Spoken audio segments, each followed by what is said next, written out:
Hello friends, welcome to the Galapagos Islands. The trip that's starting today is a trip of a lifetime. During this week, we will witness with our own eyes, with our own passion, what the Galapagos really means.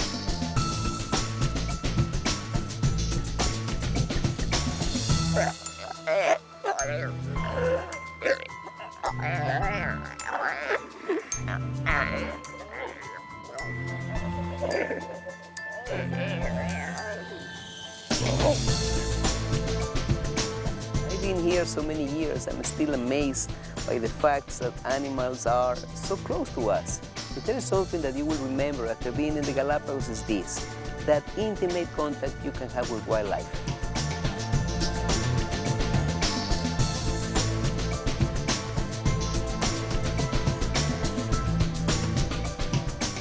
This is the land that influenced the greatest naturalist Charles Darwin for the famous Origin of the Species, and along the week we will have fabulous encounters with wildlife and beautiful landscape and beautiful company with all of you. Welcome to the islands.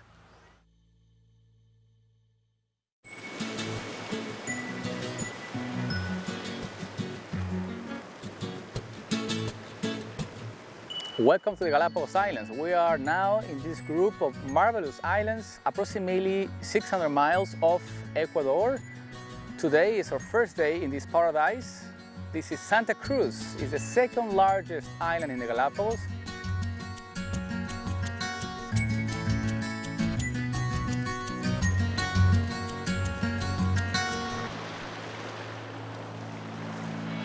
We are exploring a coastal ecosystem. We have found various habitats for the different endemic species of the islands. Now, Galapagos are oceanic islands. Probably the oldest Galapagos islands are between 4 to 5 million years. So the species that live here have had a lot of time to change. A lot of the species that we're going to observe this week are endemic, which means unique to this particular place.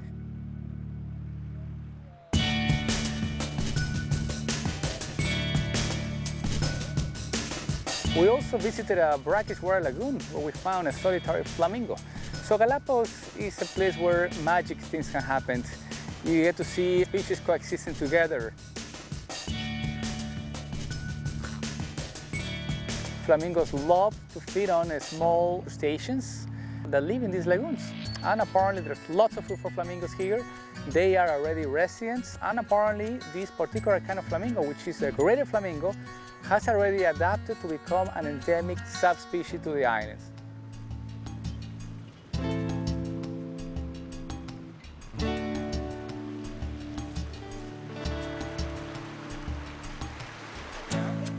And you got a fish? Oh.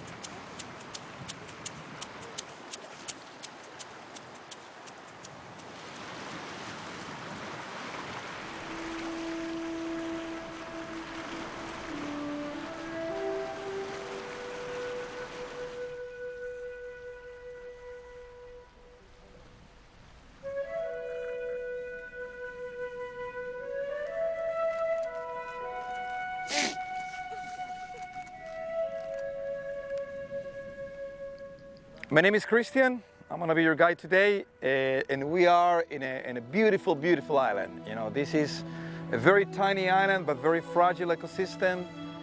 And now we are on North Seymour, which is this flat, small island where we are today.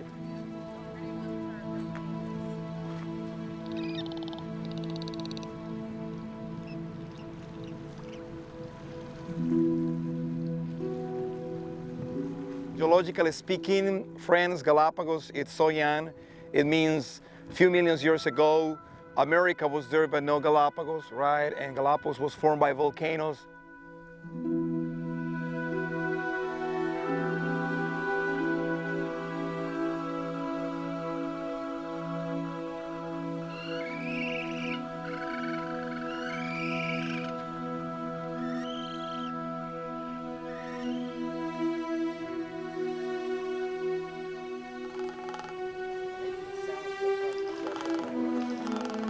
Look at that. making sounds to attract the female. Oh, look at this guy. Go, go, my friend, you will get it.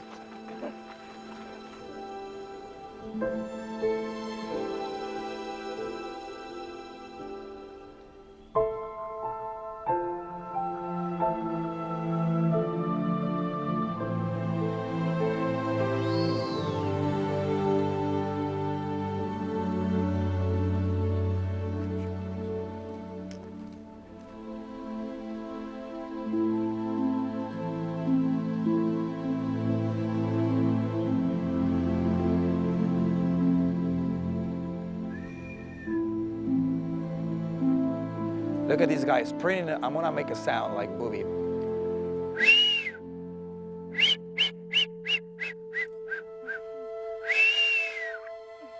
Even the baby reacts.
Now you have come in the perfect time in Galapagos. Now, October, November, December is when all the babies are born. All the females deliver the babies.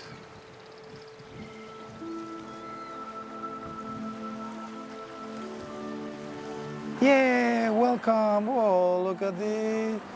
Oh, they say, hey, welcome to the club. It's very curious. I say, wait for me, I cannot walk yet pretty well.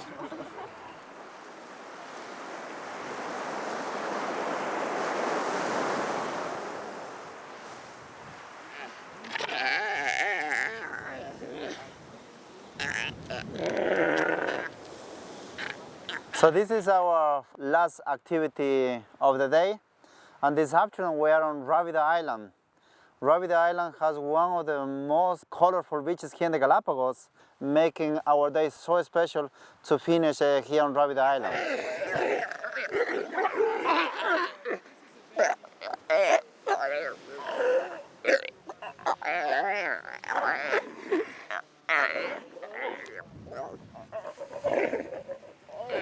Galapagos sea lions are endemic to this archipelago, and they love these sandy beaches because it's a perfect resting spot. Mom sea lions, when they have pups, they are very happy knowing that their babies are going to be very safe when they are fishing. And this afternoon we have the privilege to walk along this beach with a lot of mom sea lions nursing, protecting their babies, so making this beach a very special resting spot for these endemic marine mammals in the Galapagos. You can go back to your spot.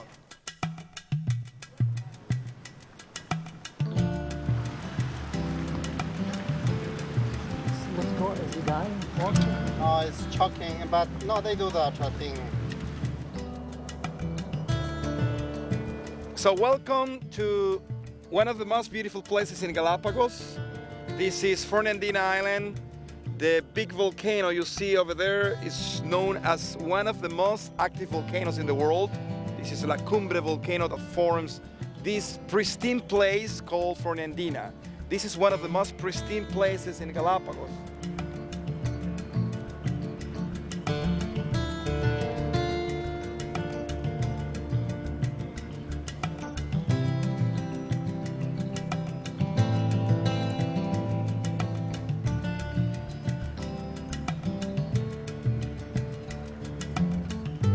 Today we are surrounded by tons of marine iguanas here on Fernandina Island. This is a place where you are very amazed of seeing these incredible reptiles everywhere. And here you find the biggest marine iguanas in Galapagos because the surrounding waters has a lot of nutrients.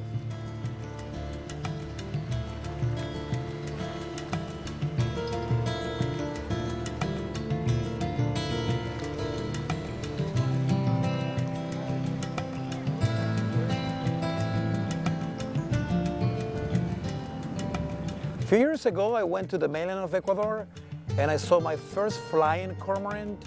My whole life here in Galapagos, what I used to see every day is flyless cormorant. So it's incredible. When we say flyless cormorant, yeah, indeed, we have here flyless cormorants. They have lost their ability here in Galapagos to fly. We say they are the best example of adaptation here in Galapagos. I'm grateful that you guys are maintaining nature. I know for me it has changed me. I want to come back home and do the best I can to save our environment in California for the generation to come.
Okay, we are on Isabella Island.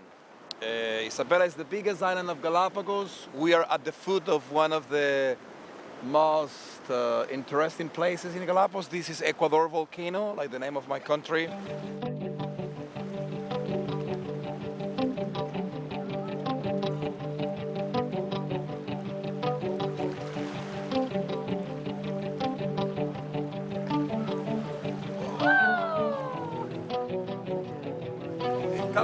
Cow nose still right. Cow nose ready.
Today, we're visiting one of the most interesting places in Galapagos at the geological level and also at the ecological level. We're visiting Urbina Bay, located in the island of Isabela.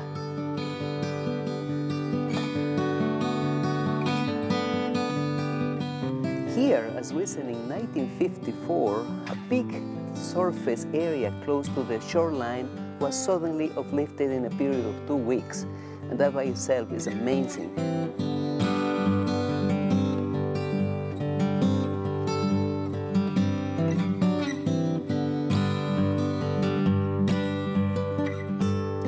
In addition to the wonderful landscapes and the great animal sightings, this place is extraordinary for flowers, for plants as well, endemic plants. Along the way, we have seen the Galapagos cotton, we have seen the yellow cordia, we have seen many of the endemic plants found in this place.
Today we are on Espumilla Beach. This is Santiago Island.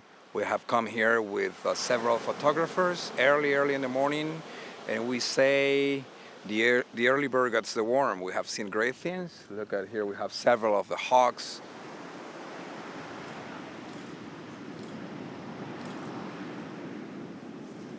We encourage our visitors just to tell a story when they take a picture, to include themselves, you know, and they have learned that this week, and they are taking home great photos. They can share these pictures with their friends and can show it to them all the beauty of Galapagos. So to tell a story through your pictures, it's very important. This is how you start to think about the moment you're gonna shoot. And I think this is a very important part of this trip, you know, to tell a story, all these beautiful moments we have had here in the islands.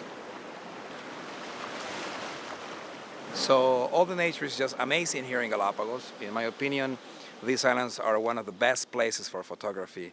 The animals are so close, they cooperate pretty well. So what else you can ask? This is a perfect day for photography.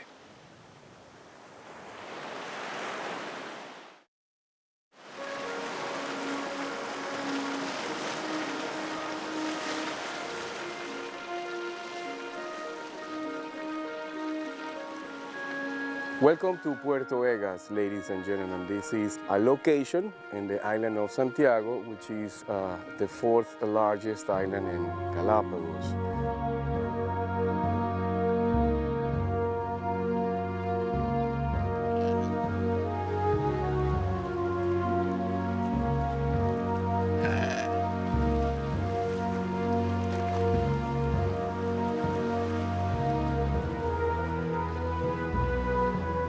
This is where the walk begins, and I want you to pay attention to this walk because Puerto Egas is no doubt to me one of the best walks you do have in what we call the tidal areas.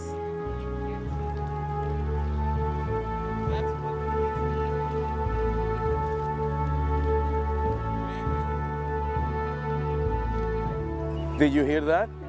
Well, this is one more reason why Puerto Egas is so fun to do, because besides sea lions and plentiful marine iguanas you have in your surroundings, you've got a large number of migratory birds and also shorebirds that will make your walk highly enjoyable.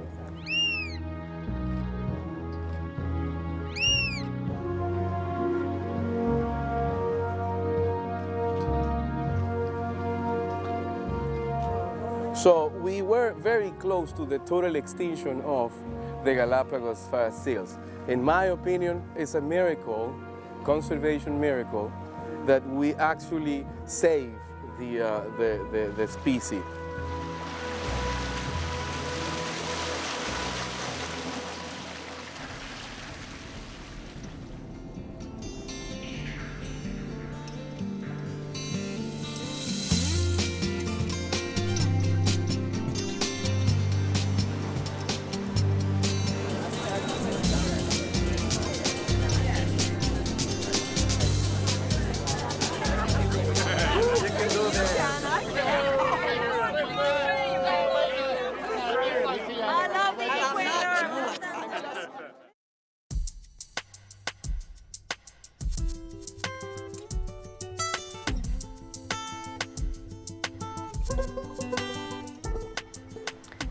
The Charles Darwin Research Station is a branch of the Charles Darwin Foundation. They have been established on the island since the late 50s. Their mission is to preserve and to conserve the Galapagos Islands.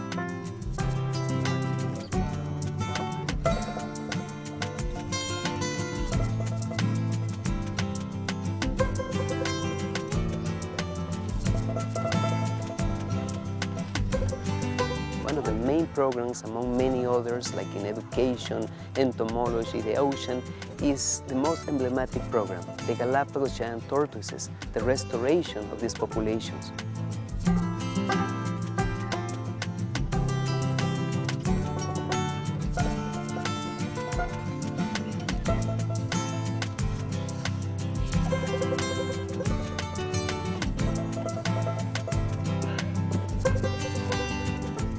Unfortunately, in the recent past, many of these animals were taken out for food. For more than 2 years, these animals were stored on the ships because they can survive for a long time. That caused that many of these populations even disappear or have declined drastically. The mission is try to incubate and to send them everywhere in the Galapagos. The Darwin Station is an amazing institution. There's a lot of work behind the scenes, and today we have seen that.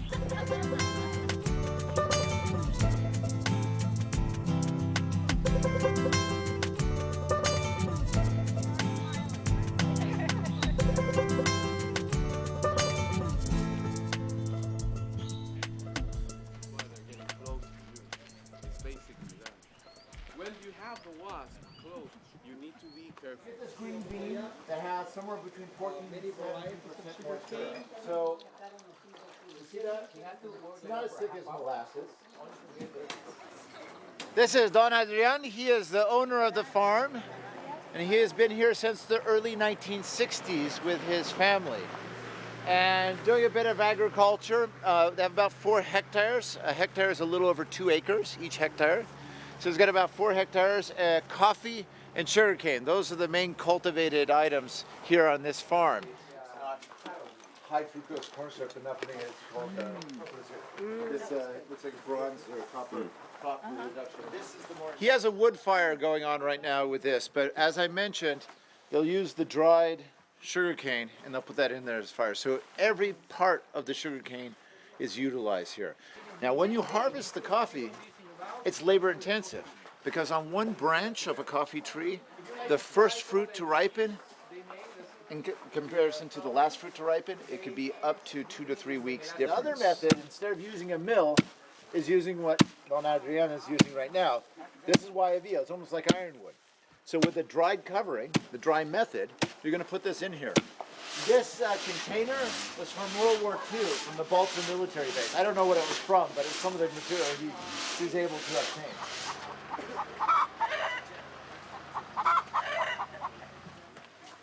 Yo voy a explicar todo si quiere.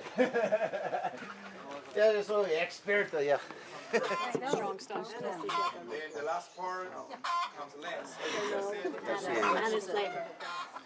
You can have both. You know, I'll tell you what, we'll try this and see if I can drive.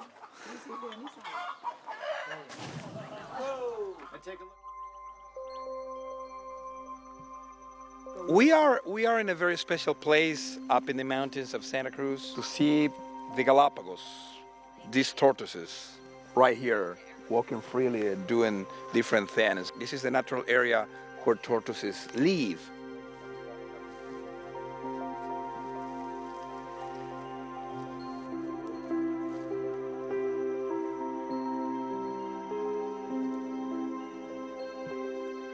So many other people came here to this lost paradise, such as pirates, buccaneers, explorers, and they brought with them a lot of problems to the Galapagos. Apart from that, these people, they use giant tortoises as a food source. So the numbers here in the Galapagos was diminished almost to the brink of extinction.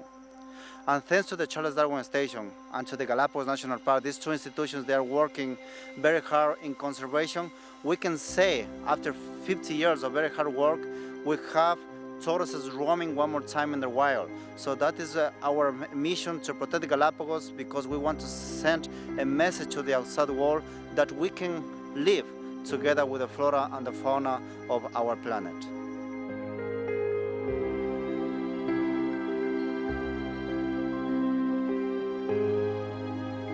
I'm most impressed with what an amazing job the world really and the Ecuadorians have done to preserve this space and make it possible for people like me from Virginia to come down and enjoy this.